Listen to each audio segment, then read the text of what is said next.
engineering announcements from the IBA. Today, a look at the consumer electronics industry with some encouraging figures from Brema for trade deliveries during 1986.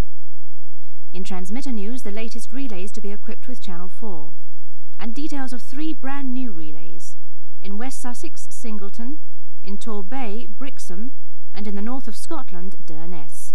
More details later. 1986 was a particularly good year for the consumer electronics industry, with Brema, the British Radio Equipment Manufacturers Association, reporting new records in several major product markets. Despite early misgivings due to the sharp fall in oil prices in the early part of the year, the pace of economic recovery was maintained. With falling inflation and an increase in average earnings, consumer spending in 1986 grew by 4.7%. The result was a boom for the consumer electronics industry. Deliveries of colour television sets in 1986 reached a record 3.9 million, 11% up on the previous year, and exports also set a new record at 623,000. Also increasingly popular, FST sets. Deliveries in 1986 reached 743,000. In the final quarter of the year, they accounted for almost 45% of large-screen deliveries. But if last year's trend is anything to go by, 1987 could be the first year in which the market for portable televisions exceeds that for table models, with a continuing growth in multiple ownership. Last year, deliveries of small-screen sets amounted to almost half the total market. Provisional results for the first quarter of this year suggest that sales of small-screen sets have now surged ahead of large-screen sales, and most of these are colour sets, with the proportion of monochrome portables continuing to decline. There's also good news for teletext. Over 1/3 of large-screen sets delivered in 1986 were teletext receivers, 8% up on the previous year. By the end of the year, total deliveries since the service first began reached nearly 4 million. Deliveries of video recorders picked up dramatically, 30% up to more than 2 million, and 21% of these were manufactured in the UK, with more than 400,000 UK manufactured video recorders going for export. Actual sales last year almost reached 2 million, 20% up over 1985. The increase must be partly due to the progressive reduction in cost, with the cheaper VCRs now offering more features. Still in its infancy, the camcorder market almost doubled in size, with sales at 65,000 units, 86% up.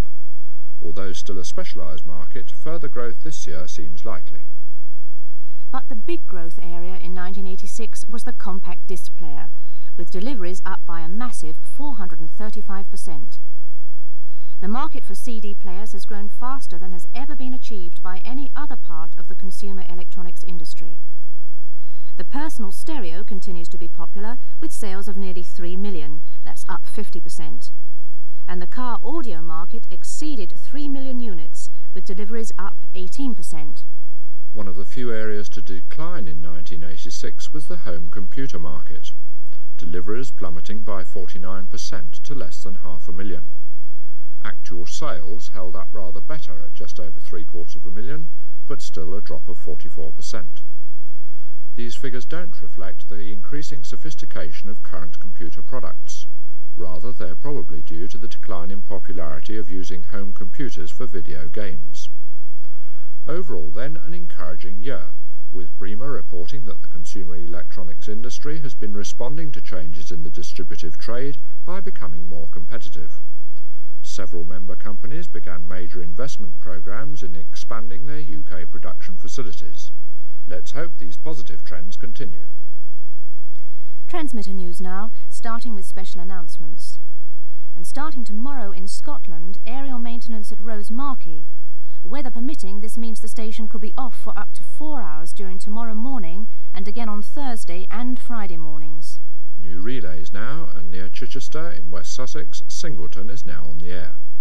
About 550 people should benefit in poorly served areas of Singleton itself, Charlton, East Dean and West Dean. TVS and TVAM are on Channel 41 and Channel 4 on 47. The aerial to use is a Group B, vertically polarised. Singleton is now on the air. On the north coast of Scotland, the relay at Durness is hoped to be on the air towards the end of next week. It's for about 210 people in Durness and Lirenmore and surrounding areas.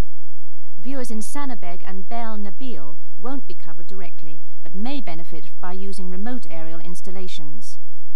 Grampian Television and TVAM will be on Channel 53, with Channel 4 on 60. Group CD aerials should be used vertically polarised. That's Durness, expected on the air towards the end of next week. In Devon, the new relay serving part of Brixham is now expected on the air towards the end of the month. It's for 2,400 people, of whom about 1,000 are already marginally served by either Beacon Hill or Stockland Hill. The coverage area includes mainly central areas of Brixham, along the valley on either sides of New Road and Middle Street. TSW and TVAM will be on Channel 43 and Channel 4 on 50. Group B aerials will be needed vertically polarised. Brixham is hoped to be on the air at the end of the month. Channel 4 next, and 3 more relays now equipped, all in Northern Ireland. Belcoo on Channel 47, Benar on 32, and Glyn on 54.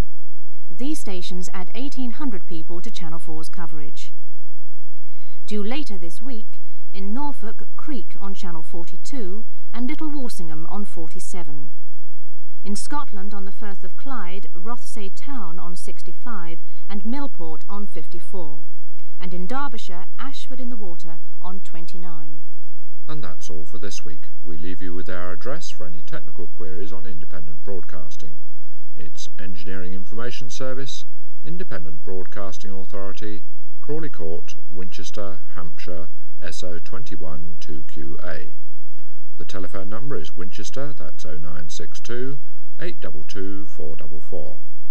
You can also use our London number, 584 7011, but please ask to be put through to Engineering Information. We'll be back next Tuesday at 9:15 and again at 12:15 except in Wales. Hope you'll join us. In the meantime, from Janet Smythe and me, John Lovell, goodbye from Crawley Court.